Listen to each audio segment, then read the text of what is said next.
Har'a hicciitii fatiyaa gadi baasa dhufe jechuudha. Hicciitiin fatiyaa maali yoo jettanii hicciitii addaa kan dhokate kan namni tokko hin beekne qabdi jechuudha. Fatiyaan jechuudha. Fatiyaatu haadha mana bahar yookiin masaanuu hayaat jechuudha. Fatiyaan dubartii akkamii fi hicciitiin isin dhoyiste kuni hicciitiin isin qabattee teetu kuni maaliin kan jedhu walumaan laalla jedha. Ani Munaa Deemee furii subscribe like share gochuun akka na jajjabeessitan abdii isinirraa qaba obboleeyyan kiyya.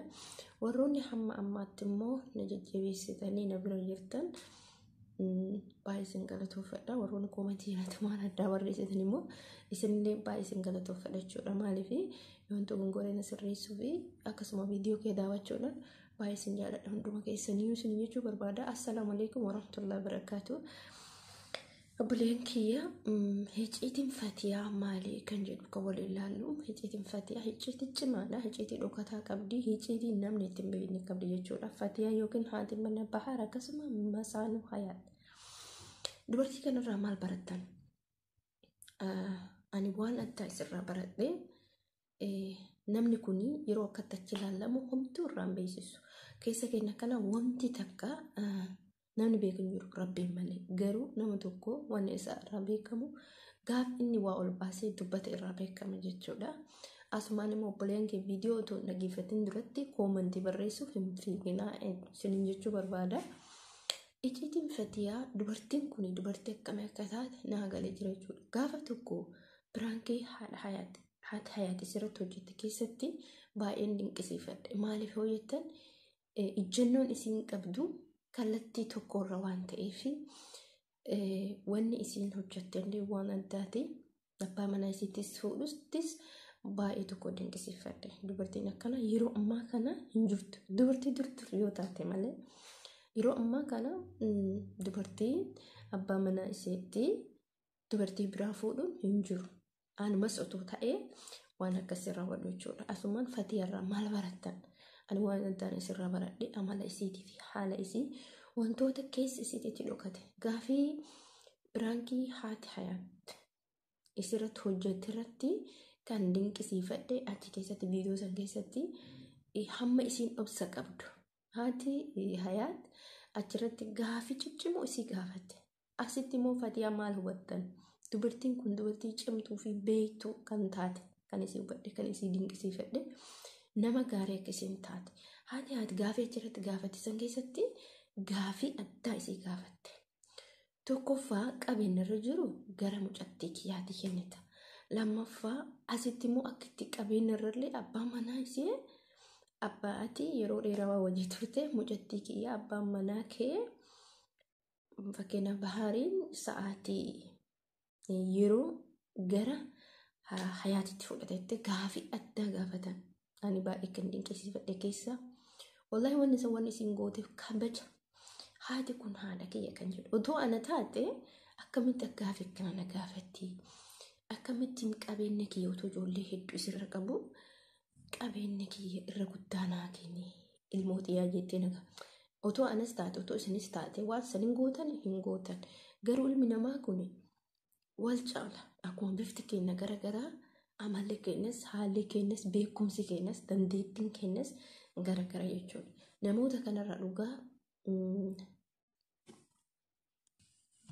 namoota kanarraa waa hedduu barana. Namni namarraa waa barata argee jira dhugaa rabbi. Tarama taraan dhufa jechuudha wanni hunduyyuu. Kaleessa maalirraa akka kaane har'a hoo eenyurraa. An hayaa fatiyaa asitti baay'ee tokko dhugaa baay'ee dinqisiifadhe.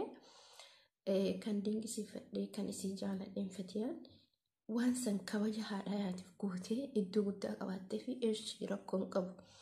Wanni kun hunduu jettee qabeenya sanis abbaa manaa ishee sanillee tole jettee jirte jechuudha. Otoo kan dhugumas ta'u ta'ee dubbiin sun isiin bakka ijjannoon isii tokkicha waan ta'e fudhattee fatiyaan jechuudha.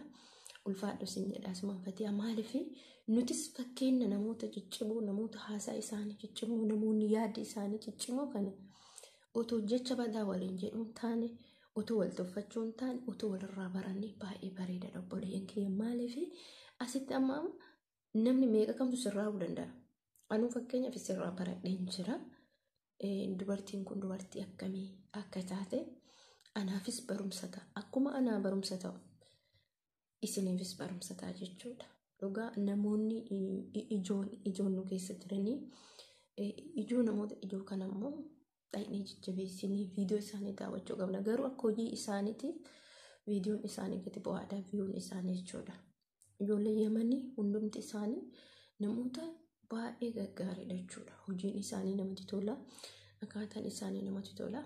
Fatiyaa kan hin jaaladheef hojii isiirti irratti akkaataa isin itti yaada namaaf qabdu akka isin namaaf yaaddu baay'een dinqisiifadha. Hayaati gara abbaa manaa isiitti fiddee waan akkasii boosisuun suni nama dhugaa sammuun isii bal'aadha jechuudha. Nama yaadudha jechuudha. Maaliif waan kana godhuunis waan guddaa goote. Waan guddaa goote waan namni godhi yeroo ammaa kana keessatti isiitu eegale jechuudha. Otoo namoonni tokko tokko ta'ee balaa buusanii waan addaa jedhanii yookiin diigaa dhufaa akkamitti dubartii biraan irratti isiin immoo dhugaa nama akkana argee hin beeku. Maaliif akkamitti dubartiin gisee ammaa kanatti garabbaan bakka wallahi addanatti taate na ajaa'ibdee dubartii cimtuu fi kan sammuu bal'attu. Ammallee immoo wanni natti tole keessaa isaan jaalalaa wajjin turuudha. Fatiyaa fi Hayaat baay'ee jaalalaa wajjin kan turan akkuma viidiyoo irratti argitanitti ijoolleen koomantii adda addaa otoo barreessaniifu garuu isaan jaalala waliif qaban. Maaliif Hayaatis amma Fatiyaa baay'ee jaalatti. Baatelee ibsuu dadhabduuf jarri suni lamaa yeroo duraaniitiif jaalala kan walii qaban ta'a. Rabbiin immoo waan dura katabe hin hanqisuu mitiire walitti waan fideef jaalalli isaanii immoo ana baay'ee natti tolee baay'ee na gammachiise. Namoonni tarii abbaa manaa keessanitti dubartii biraa fuudhuu barbaadan hangaruu keessan jiru. Hangaruu waan akkasii keessan jiru. Warroonni barbaadan gochuu hin dandeessan. Maaliif namaaf yaaduun waan guddaadha. Garuu kaa wallahi Fatiyaallee nama gaariidha. Nama miskiinadha. Fatiyaa yoom akkattuu yoo ilaaltan homaa hin qabdu. Garaadha waan qabdu naaf fakkaata. Garuu namni hin beeksisa. Hojii isaa irratti beeksisa. Jaalalli isaa walii qaban immoo daran dabalaa deema malee hir'achaa hin deemu. Maaliif Hayaatitti amma adada oolee buluun kennaan isiin kenniteef kuni yeroo ammaa kana keessatti waan addaa akka ta'eef adaduma oolee buluun Fatiyaa jaalachaa deemti. Hin jira namoonni akkanaa namni duris ta'u hin jira. Namni jaalala walii qabu hin jira. Kanaaf Fatiyaa baay'ee kabajaa baay'ee jaaladha. Sin hordofa. Ati immoo nama gaarii ta'uu kee argee jira. Dubartii sammuu bal'attu, dubartii gaarii, dubartii namaaf beektu, dubartii cimtuu akka taate abbaa manaatis nama biraatiifis kan yaaddu amala qabeettii kan taate obsa qabeettii sammuu kan bal'attu keessattuu dhugaa baay'ee dinqisiifadha. Baay'ee jaaladha jechuun barbaada. Maaliif hojjettan namarraa waa baratanii nutis barumsa guddaa irraa argannee jirra. Akkasumas dhaloonni dhufu akkasumas maatiin kan ka'e ijoolleen kan ka'e ollaan kan ka'e sirraa waa hedduu barata jechuudha. Jaalala namaaf qabaachuuf, jaalala ollaan qabaachuuf, jaalala biyyaaf qabaachuuf ani injiraa miti. Akkasumatti namni namarraa waa barata. Nuti gaafa dura yoo waan beeknu turre garuu amma adaduma waa laalluun waa barachaa deemna. Hedduu kan isin jaaladhu, hedduu kan isin kabaju obboleeyyan kiyyaa. Akkasuma Fatiyaa Hayaat jabaadha. Jaalalli keessanitti haafufu viidiyoolee hojjedha. Isaanin jechuu barbaada obboleeyyan kiyyaa. Viidiyoon an har'a isinii qabadhee dhufe kana fakkaata. Asirratti yommuu ani kan balleessu namoonni yoo an kan balleessu ta'ee haasaa koo wantoota gongoru ta'ee na sirreessuu dandeettanii. Maaliif hojjettanii beekatiin dhufne waan kana beekeen dubbanne hamma natti fakkaate mucaa tokko koomantii badaa wayinaa barreessitee turte. Garuu koomantiin namaa akka nan cabsine nan beeka. Koomantiin namaa akka of duuba kee nan deebifne nan beeka. Koomantii badaa barreessite maaliif hojjetan irraan kaadhoon koomantii namaatiif jedhee hojii kan koo ittiin dhiisu. Koomantiin namaa nan deebisu dugda duuba jechuudha. barreessitee dhiiftus uummata akka rakkoon qabu. An hamman dandeetti kallattii tokko kallattii fuuldurri kiyya bakka yaade ga'uudha malee waan biraan hojjetin malee waan kanarra nan hojjedha. Siif immoo karaa siif haa banu. Na dhuftee koomentii naa barreessuuf immoo maaliif galatoomii sin kabaja sin jaaladha. Maaliif viidiyoo keessan daawwattee waan barreessite ani immoo jireenya kiyya keessatti yeroo makaa nama waa jedhee asirratti ati akkasuma jettee akkana jedhee abadan dubbachuu hin danda'u. Garuu gaafa tokko immoo gabba'ee dubbachuun isaanaaf waan ta'eef diddeebiiftee gaafa jedhame gaafa inni tokko diddeebi'ame ani hin beeku.